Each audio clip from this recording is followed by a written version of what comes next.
Shalom, shalom. First and foremost, I'd like to give all praises, glory, and honor to Yahweh, Ba'ashem Yahweh Shai, Ba'ashem Rakakadash. Double honors to the apostles and elders of Great Millstone for teaching us his truth. Salutations to the sincere Akim and Aqua that may listen. May the blessing of election be over your house. My name is Brother Akwai. I'm back in here with another lesson. And for today's lesson, I'm going to just be discussing the importance of mercy, right? And it's something that inspired me, and I thought about, at camp during this last camp, right? In one of the qualifications, I remember one of the brothers telling me this, one of the qualifications and something that is needed and should be practiced, in order to be a good judge is to um, is to exercise mercy when it's needed, right? Because people that you meet in the world, as well as people, family members, or even brothers in the faith, right? Well, there are going to be times where mercy has to be issued, right?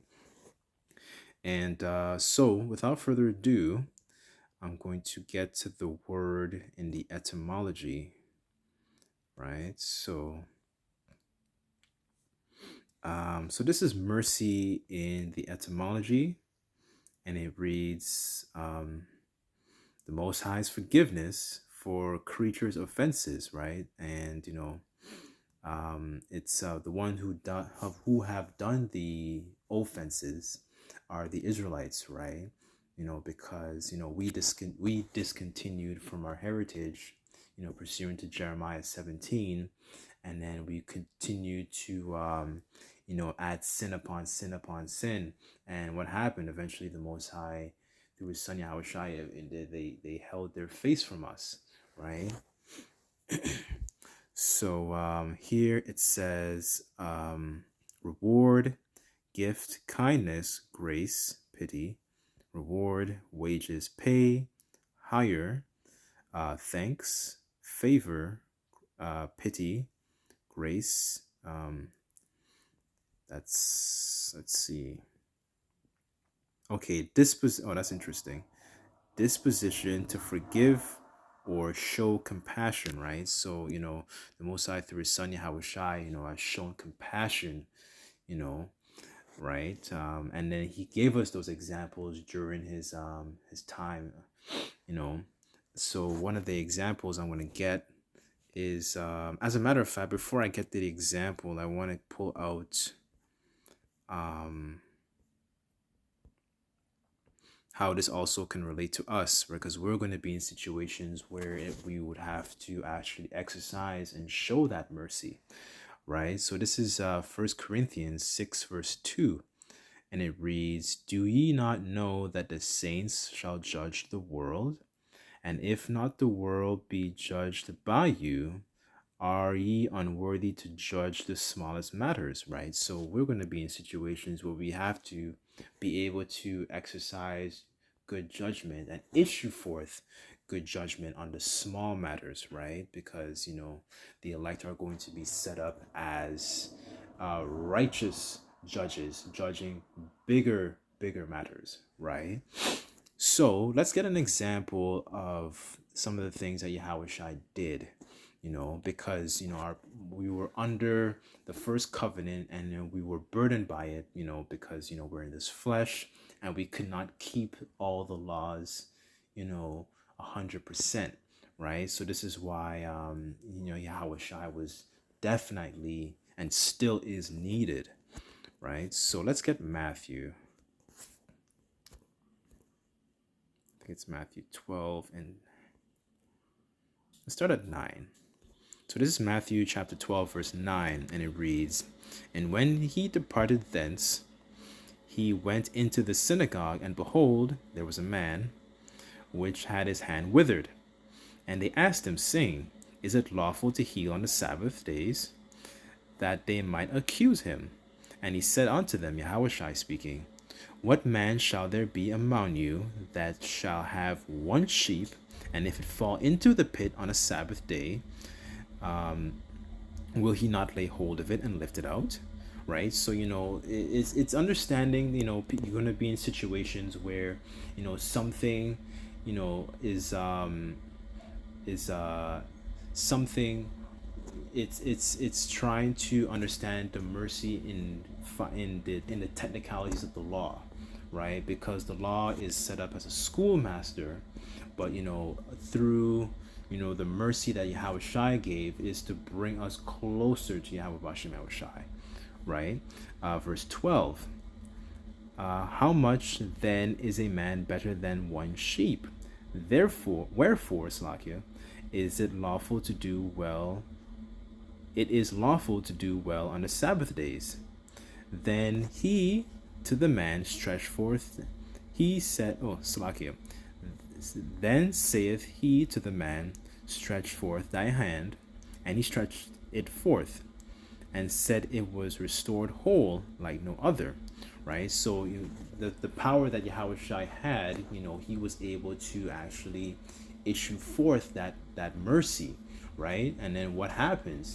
That man's faith increased, right? So that is the purpose of having that mercy, right? Because we're not held to all the technicalities of the law, right? Of the law of Moses, right? So we're going to be, and this also goes to show that us brothers and even people that you might interact with, they're going to be in situations where they we're going to be in situations where we have to actually show that mercy, right? So another thing as well I wanted to bring out was actually trying to seek understanding before actually bringing forth that judgment, if that mercy is required, right? So this is Ecclesiasticus 11 verse 7, and it reads, "Blame not before thou hast examined the truth, understand first and then rebuke." So that's one of the things to actually keep in mind, is to actually seek understanding prior to you issuing forth that judgment, because mercy may be required or may not be required. However, asking the right questions would allow you to actually get an understanding and a bigger picture before proper judgment is issued, right? Instead of issuing poor judgment on a small matter, right? So, or it could be a big matter, right? So this is just something as a practice to keep in mind when you're in a situation like that, right? So what I'm going to get as well, and this goes, I have another precept in regards to the Pharisees, right? Let's get this is Yahweh Shai cursing out the Pharisees. So this is Matthew 23 verse 25, and it says, "Woe unto you, scribes and Pharisees, hypocrites, for ye make clean outside of the cup and of the platter, but within is full of extortion and excess. Thou blind Pharisee, first that which is within the cup and the platter, that the outside of them may be clean also." So they were being hypocrites because they were showing themselves to be in a very over righteous spirit, and they were focusing more on the outward appearance of how they look. They wanted to be seen and glorified of men. They were I think in Matthew 6 it says they were they were praying, so people would be seeing them praying. But Yahweh Shai cursed them out and called them hypocrites, right? Because they were not exercising those fruits of the Spirit, actually showing forth that those brotherly love and charity, and issuing forth mercy, right? They weren't doing any of these things, right? They were all about strictly the law, the law, the law, the law, the law, right? So let me just get another precept to back up this point, because the law is not done away with, excuse my words. Let's see. This is Romans 3, verse 31. And it reads, "Do we then make void the law through faith? The Most High forbid. Yea, we would establish the law." So the law is not done away with. We keep the laws to the best of our ability, right? But that faith is still needed, right? That mercy is still needed, right? In order to exercise good judgment and be a good judge, right? I'm just gonna get one more account in Matthew. As a matter of fact, I want to get it in the NLT. It reads very nicely. Just bear with me 1 second.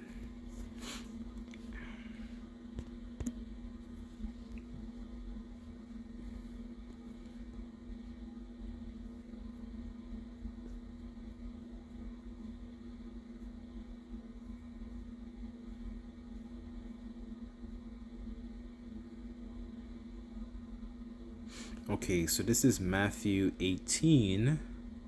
I'm going to start at 23, and I want to read it in the NLT.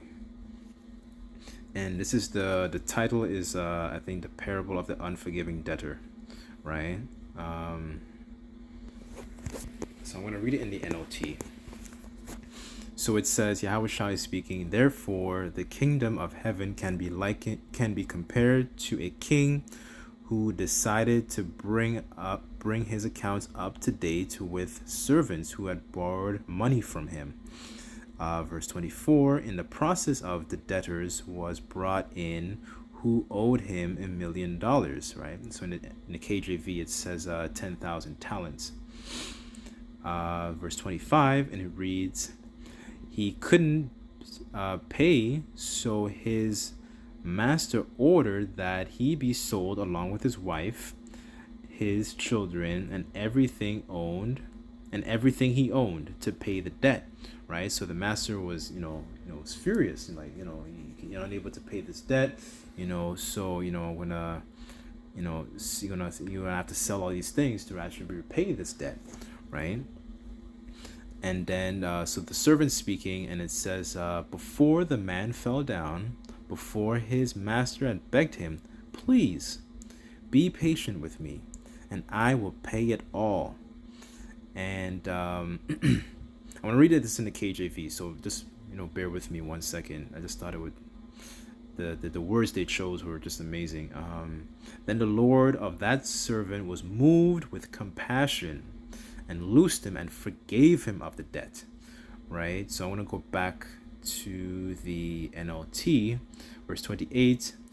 "But when the man left the king, he went to the fellow servant who owed him a few $1,000s. He grabbed him by the throat and demanded instant payment," right? So just picture the scenario. You have a servant. He was unable to pay back the debt from the king, right? And then what happens now? He has now a fellow servant, right? And the king had patience, had mercy on him, had issue for that mercy on him. He gave him, he was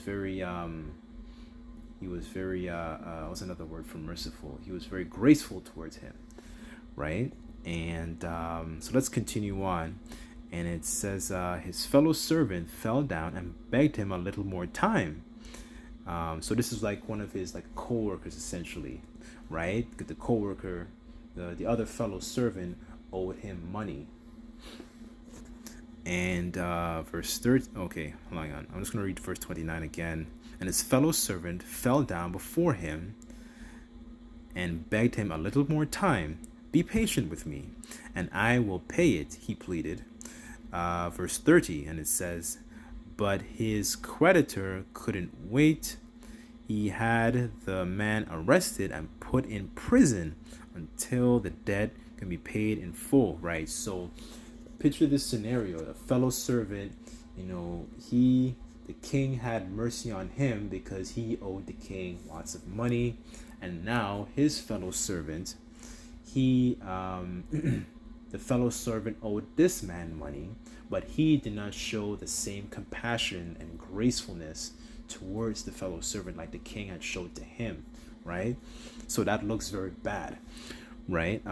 Let's get verse 31. And it reads, when some of the other servants saw this, they were very upset. They went to the king and told him everything that happened. Verse 32, then the king called the man, and he had forgiven and said, you evil servant, I forgave you that tremendous debt because you pleaded with me. Shouldn't you have mercy on your fellow servant just as I have had mercy on you?